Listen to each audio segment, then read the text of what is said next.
বিসমিল্লাহির রহমানির রহিম। আসসালামু আলাইকুম।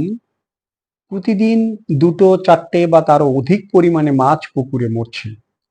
মাছের গায়ে কোনো ক্ষতচিহ্ন নেই, ভাইরাস দ্বারা আক্রান্ত হয়েছে এমন কোনো ছোপ ছোপ দাগ নেই, মাছের পেট ফুলে নেই, মাছের চোখ সাদা হয়নি কিংবা চোখ ডেবে যায়নি।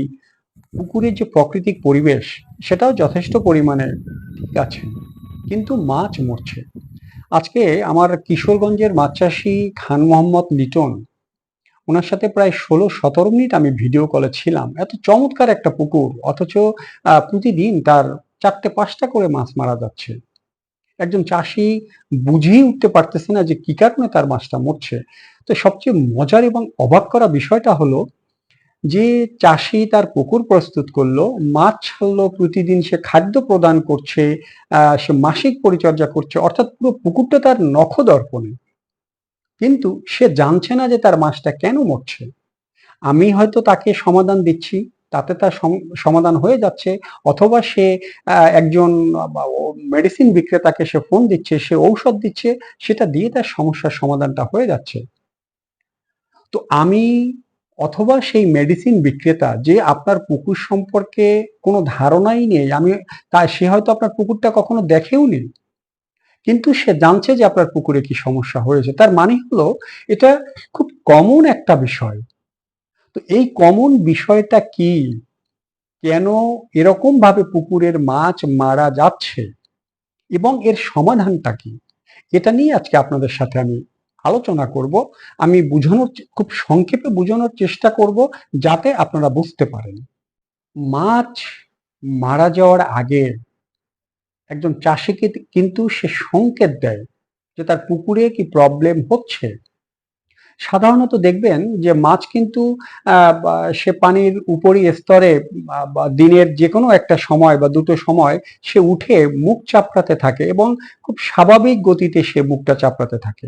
কিন্তু যখন পুকুরে কোনো প্রবলেম হয় তখন দেখবেন যে মাছ ঘন ঘনই সে ভেসে ওঠে এবং তার মুখ চাপড়ানোর যে বিষয়টা সেটা খুব দ্রুত গতিতে সে করে, খুব তাড়াতাড়ি সে মুখটা চাপড়াচ্ছে। অনেক সময় পানির অনেকটা উপরে তার মুখটা উঠে যায়। তখনই আপনাকে বুঝতে হবে যে আপনার পুকুরে কোনো একটা প্রবলেম হয়েছে, বিশেষ করে অক্সিজেন ঘাটতি। দ্বিতীয়ত, মাছ তো সাধারণত খুব স্ট্রেটলি সে চলাফেরা করে, কিন্তু যখন কোনো প্রবলেম হয় তখন দেখবে যে তার চলার গতিটা অনেকটা স্লো হয়ে গেছে।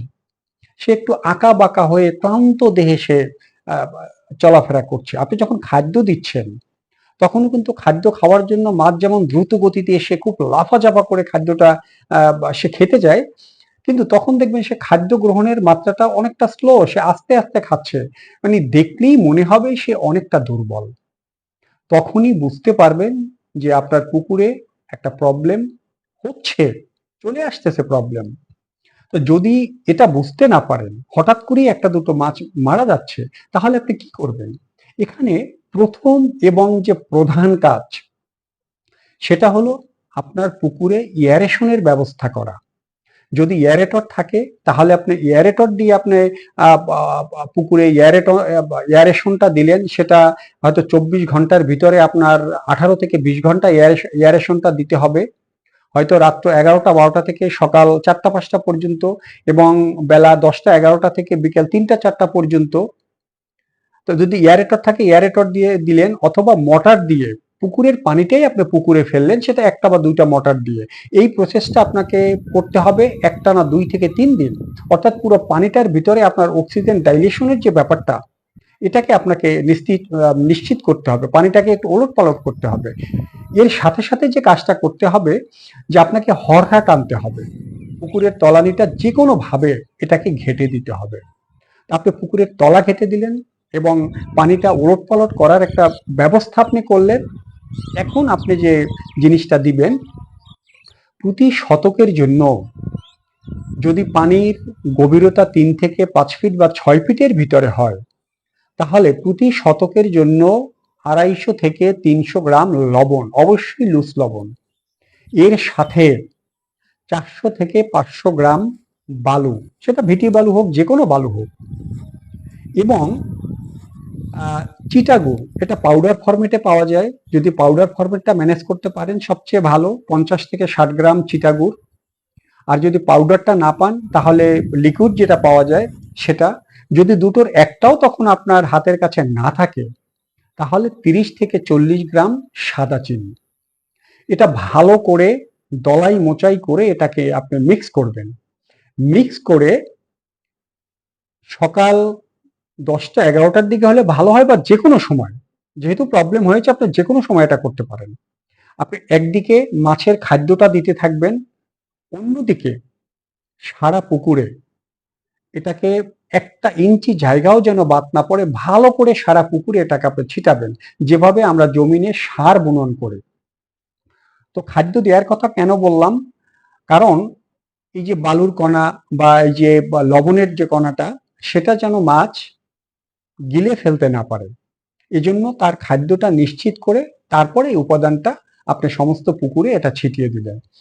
পরের দিনে আপনাকে দিতে হবে প্রতি শতকে 200 থেকে 250 গ্রাম বা 300 গ্রাম পর্যন্ত চুন। তো যদি পানির উচ্চতাটা আরো বেশি হয় তাহলে এই সমস্ত উপাদানগুলোই আপনাকে একটু বাড়তি করে নিতে হবে। তো চুনটা, পাথুরে চুন ভেজানোর পরে 1-2 ঘন্টার মধ্যে গরম গরম অবস্থায় সমস্ত পুকুরে এটা ছিটিয়ে দিতে হবে। সাধারণত কিন্তু আপনারা দেখবেন যে চুন দেওয়ার ক্ষেত্রে আমরা প্রথমে চুনটা নিশ্চিত করতে বলি, তারপরে অন্য উপাদান, কিন্তু এই ক্ষেত্রে ঠিক কিন্তু একটু ব্যতিক্রম। আপনি লবণ, বালি এবং চিনি বা মোলাসেস এটা নিশ্চিত করলেন, এয়ারেশন নিশ্চিত করলেন এবং তলানিটা ঘাটাটা নিশ্চিত করলেন, তারপরে আপনাকে দিতে হবে এই চুন। তার কারণটা হলো, যদি অ্যামোনিয়া জনিত কারণে আপনার পুকুরে প্রবলেম হয়ে থাকে আর অ্যামোনিয়ার উপরে যদি আপনি চুন প্রদান করেন, চুন দেন, তাহলে আপনার অ্যামোনিয়ার মাত্রাটা আরো বেড়ে যাবে, আপনার মাছের আরো বেশি ক্ষতি হবে। যার জন্য এই উপাদানগুলো দিয়ে এই প্রক্রিয়ার মাধ্যমে আপনার মাটি এবং পানি থেকে অ্যামোনিয়াটাকে রিডিউস করতে হবে, অর্থাৎ এটা পানির উপরে এটা তুলে দিতে হবে, তারপরে আপনাকে দিতে হবে চুন। এর পরের দিন, চুনটা দেওয়ার পরের দিনে আপনি সেখানে যদি ছাই দিতে চান তাহলে আরো ভালো হয়, শতকে 200, 400, 500 গ্রাম বা 100 গ্রাম ছাই এর সাথে কিছুটা মোলাসেস মিলিয়ে একটা বা একটু পানি দিয়ে চাকা চাকা করে আপনি পুকুরে ছিটিয়ে দিলেন, অথবা আপনি সেখানে নিশ্চিত করবেন 500 গ্রাম থেকে 1 কেজি পরিমাণে খড়, শুকনো খড়, এটা দিলে আপনার পুকুরের যে প্রাকৃতিক পরিবেশটা সেটা একদম আপনার নিশ্চিত হয়ে গেল, পরিষ্কার হয়ে গেল। এখন আপনার মাছে তো কিছু ব্যাকটেরিয়া জনিত কারণে, ভাইরাল জনিত কারণেও তো মাছের মৃত্যুটা হতে পারে। তাহলে এখন আমাদের পুকুরে যে ব্যাকটেরিয়াল সমস্যাটা রয়েছে, মাছের ভিতর যে ব্যাকটেরিয়াল সমস্যাটা রয়েছে, সেটাকে আমাকে ক্লিন করতে হবে।